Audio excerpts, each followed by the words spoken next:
warahmatullahi wabarakatuh. Oke teman-teman, kita akan ini mengerjakan non parametric satu sampel. Oke, di sini ada kode. Ini pesaing Cak Yusuf dan ini jumlahnya. Kita tulis dulu pesaingnya.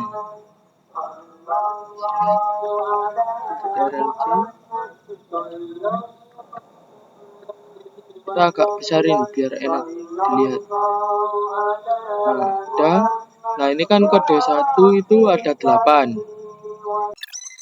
Oke. Nah, untuk kode kedua ini kan ada 14. Kita hitung aja sampai ke bawah 14. Kalau udah gini, kita itu tarik ke bawah. Lalu copy. Nah, kalau sudah di copy, kita ke SPSS, klik ini, klik kanan. Nih, paste with variable names. Kalau udah gini, kita ke variable view. Habis itu kita ke ini, values none. Nah, ini kan ada 3, tekan. Nah, untuk kode pertama tadi kan warung nasi goreng. Untuk kode kedua tadi warung lalapan. Kita add, langsung kita oke. Nah, setelah itu kita kembali ke data view. Nah, di situ kita ke analyze, kita ke non parametric test, habis itu legacy dialog. Nah, ini langsung ke binomial. Habis itu kita klik ini, kita oke. Nah, ini sudah jadi ya teman-teman untuk binomialnya, untuk yang sampel non parametric satu sampel. Oke, ini kita lanjut interpretasinya. Hasil analisis non parametrik satu sampel ini menghasilkan 0,286. Nilai ini lebih besar dari 0,05.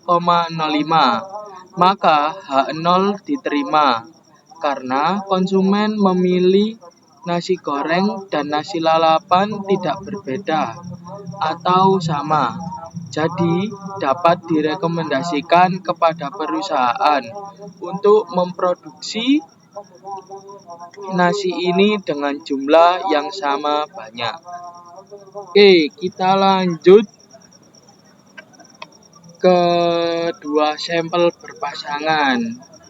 Nah, ini kan belum ada kodenya ya. Ini kita beri kode dulu. 1.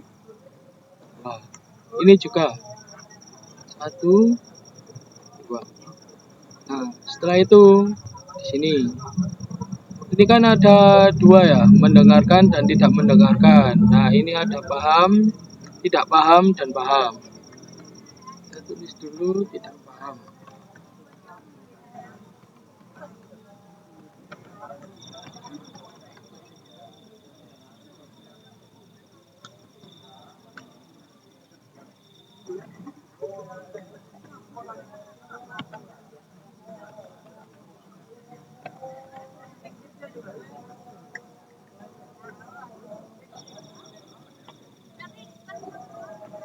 Nah, untuk tidak paham ini kan ini ada 5. Nah, ini kodenya 1. Jadi ininya digeser 5. Kita lanjut. Untuk tidak mendengarkan, ini kan ada 15. Kodenya 2. Berarti kita lanjut 2. 15. Setelah itu yang paham. Kodenya ini 1. Ini ada 14. Kita geser 14. Ini lanjut kita kode kedua.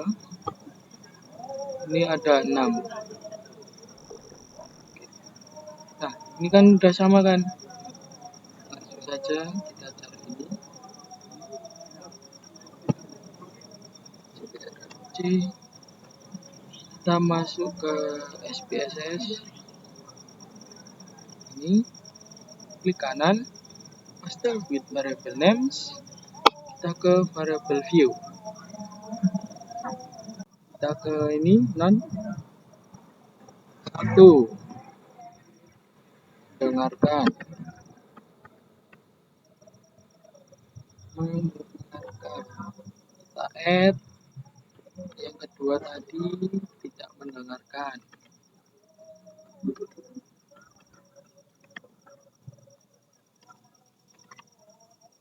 Add. Oke. Di situ yang kedua. 1 kode pertama tadi mendengarkan.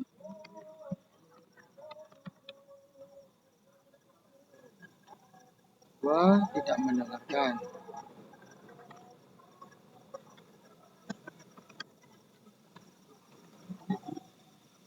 Kita add.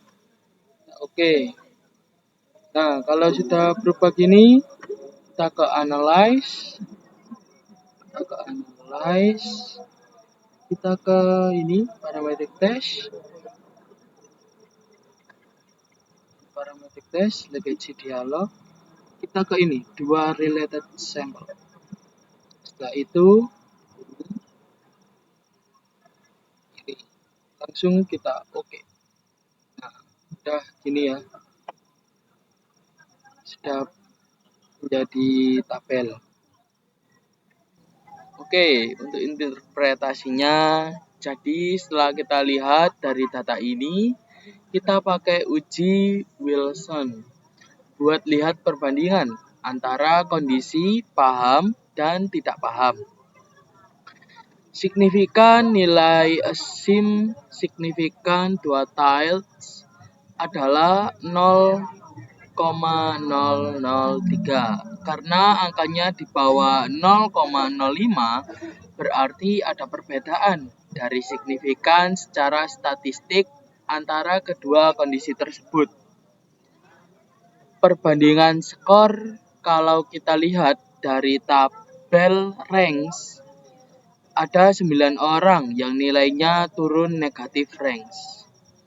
Gak ada sama sekali yang nilainya naik atau positif ranks. Sisanya 11 orang yang nilainya sama, tiles.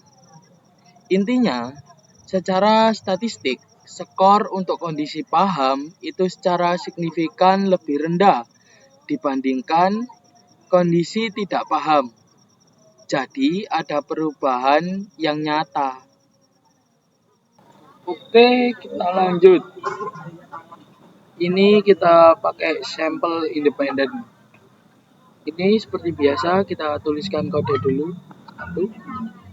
Ini 2. Nah, untuk yang pendidikan SMA sarjana. Nah, ini untuk jenis bank 1, 2. Setelah itu di pendidikan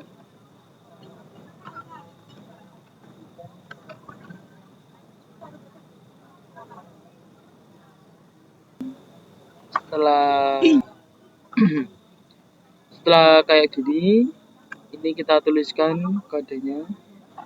Yang pendidikan sarjana itu 1, itu ada sebanyak 8. Untuk kode kedua yang SMA itu sebanyak 7. Ini kan yang kode 1, ini sebanyak 8 yang ini. Nah, untuk kode 2 ini sebanyak 7 orang. Untuk yang jenis bank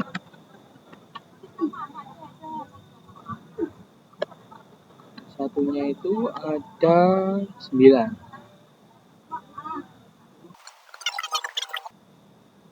Untuk yang bank swastanya yang kode kedua ini ada 6.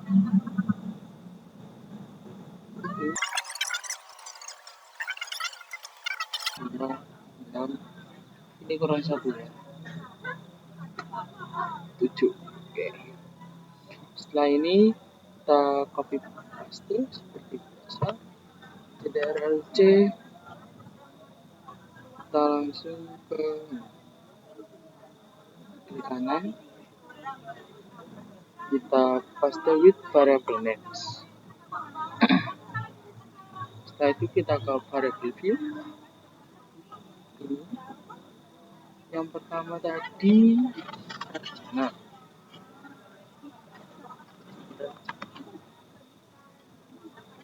Yang kedua tadi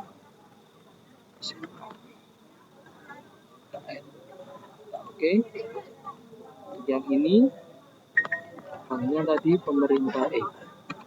Ini kode pertama, ini pemerintah. Kita add. Yang kedua ini swasta. Kita add. Kita oke. Setelah itu kembali ke data view. Ini kan sudah berubah. Di situ kita ke analyze.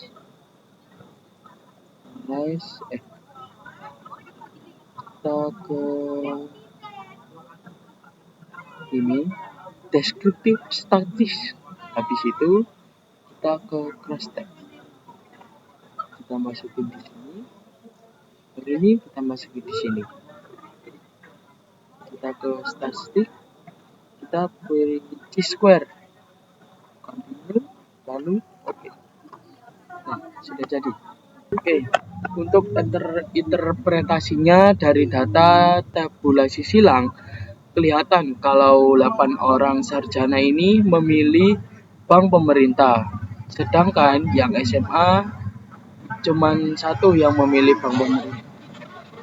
Dan mayoritasnya itu memilih yang bank swasta. Dari hasil Fisher Exit ini menunjukkan 0,01 karena nilai ini lebih kecil dari 0,05, maka sudah jelas dan valid secara statistik bahwa ada hubungan yang signifikan antara tingkat pendidikan seseorang dengan jenis bank yang mereka pilih. Terima kasih telah menonton.